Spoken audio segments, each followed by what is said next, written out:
ప్రస్తుతం మనతో పాటు ఉన్నారు media Congress party media chairman సామ రామ్మోహన్ రెడ్డి గారు ఉన్నారు. సార్తో మాట్లాడతారు. సార్ నమస్తే. నమస్తే.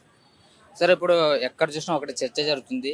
పవన్ కళ్యాణ్ గారు చేసిన వ్యాఖ్యలపై చాలా దుమారం జరుగుతుంది. దీని గురించి మీరేం చెప్తారు?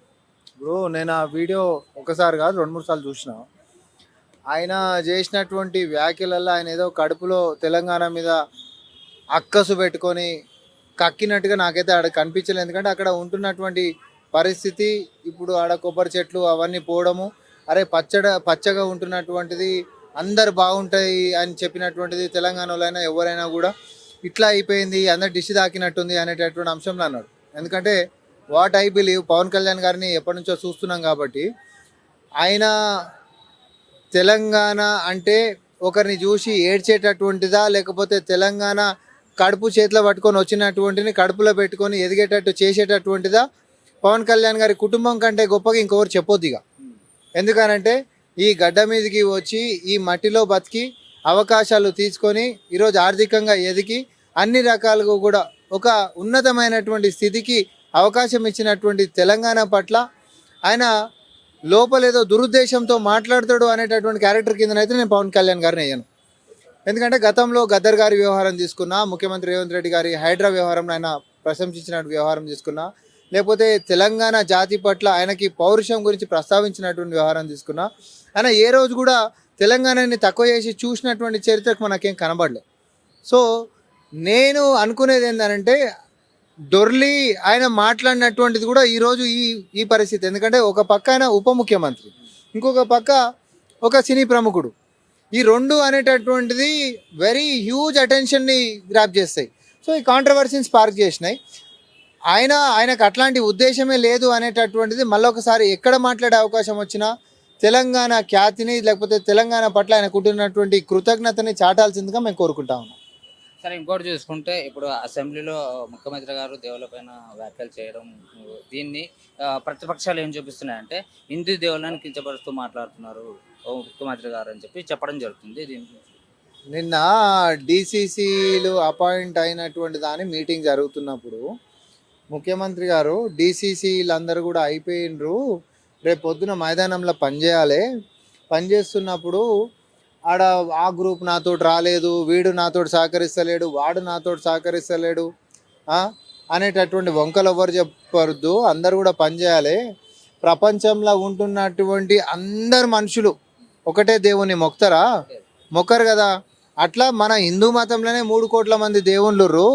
ఇప్పుడు హనుమంతుడు ఉన్నాడు, తర్వాత వెంకటేశ్వర స్వామి ఉన్నాడు, శివుడు ఉన్నాడు, ఎల్లమ్మ, పోచమ్మ, మైసమ్మ, ఇట్లా రకరకాల ఆచారాలు, రకరకాల మనుషులు ఆచరించేటటువంటి విధానాలతోటి భిన్నమైనటువంటి సంస్కృతులతోటి ఏకం చేసేటటువంటి మన యొక్క హిందూ ధర్మము.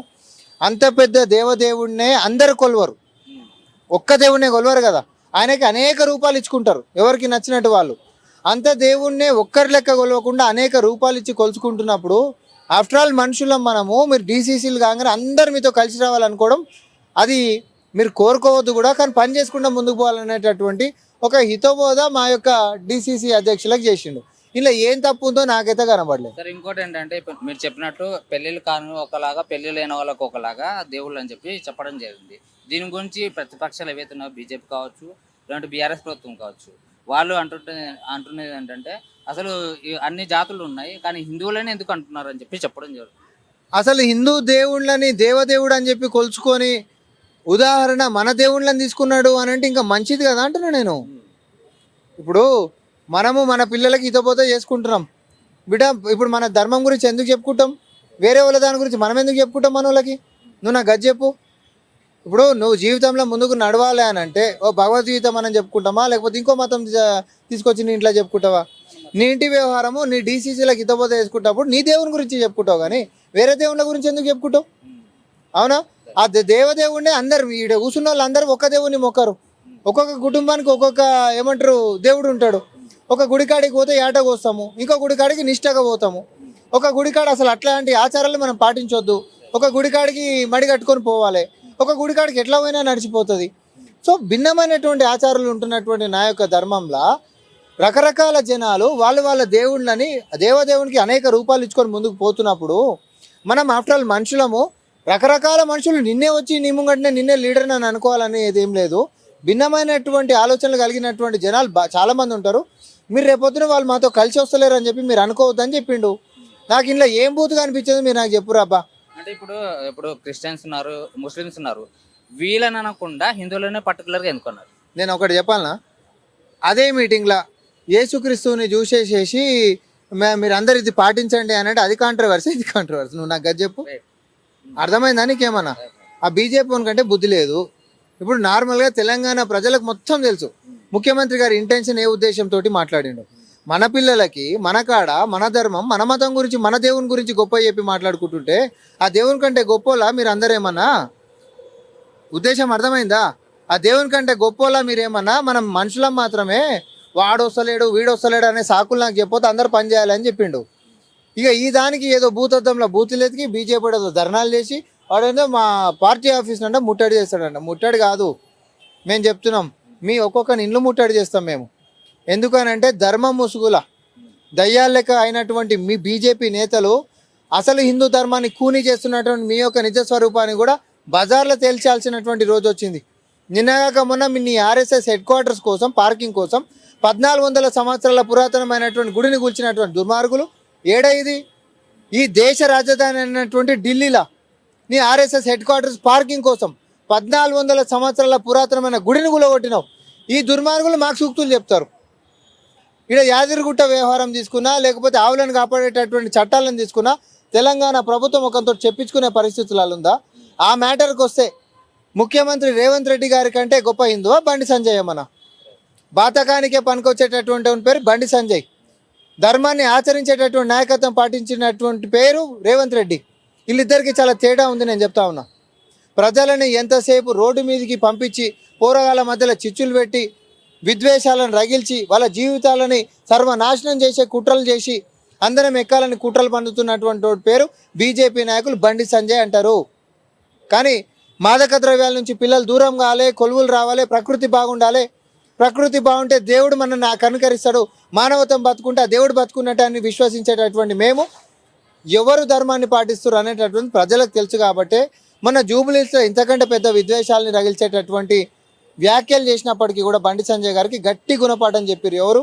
ఇదే హిందువులు ధర్మాన్ని పాటించేటటువంటి రేవంత్ రెడ్డి గారి బాటను నిలబడి. సరే, ఇంకోటి ఏంటంటే లాస్ట్ అండ్ ఫైనల్గా మనకి ఇప్పుడు ఏదైతే ఇప్పుడు బీఆర్ఎస్ కానీ లేదంటే బీజేపీ కానీ ఉందో ప్రతిపక్షాలు ఏవైతే ఉన్నాయో తక్కువ ధరకు భూములు అమ్ముకుంటున్నారు అని కాంగ్రెస్ ప్రభుత్వం పైన చెప్పడం జరుగుతుంది. దీనిపైన ఈ బీఆర్ఎస్ ఓడనా బీజేపీ ఓడనా ఎవడన్నా పోయి కొనుక్కుండా ఏంటన్నా గవర్నమెంట్ భూములు అమ్ముతుంటే కొనుక్కుంటారు రమ్మని మరి కాగితం పట్టుకొని. అసలు ఈ total Hyderabad industrial land transformation పాలసీలా HILTP పాలసీలా భూమి అమ్మేది ఏడన్నా ఉందా? చూపిస్తారంటనా నాకు? రమ్మని రామచంద్రరావు అయితే వకీలే కదా, ఎందుకు వకీల్కి రిజెక్ట్ తీస్తాడో నాకు అర్థం కాదు. పోయి గవర్నర్ దాకా పోయి హరీష్ రావు చెప్పిండని చెప్పి చిట్టి రాసిస్తే అసలు ఇంట్లో ప్రభుత్వ భూములను అమ్మేటటువంటిది ఉందా? ఇప్పుడు పారిశ్రామిక వాడలలో ఉంటున్నటువంటి పాత భవనాలు 60-70 ఏళ్ళ ముంగట ఆల్రెడీ అప్పుడు పారిశ్రామిక విధానం అని అంటే అప్పటి ఇచ్చినటువంటి వాళ్ళు కొనుక్కున్నటువంటి వాళ్ళు ఉన్నారు. ఓకే, వాళ్ళది ఈరోజు అవి నిరుపయోగపడ్డవి చాలా ఉన్నాయి. టెక్నాలజీ అవుట్డేటెడ్ టెక్నాలజీ తోటి మరుగున పడిపోయినాయి చాలా ఉన్నాయి. సిటీ సెంటర్లో ఉండి ఇంకా కొన్ని కాలుష్యాన్ని రగిల్చేటివి ఏమన్నట్టు ఇవన్నిటిని కూడా స్లోగా మనం మళ్ళించి అవుటర్ రింగ్ రోడ్ బయటకు పంపించేయాలనేటువంటి ప్రణాళికతో ప్రభుత్వం పోతా ఉందబ్బా.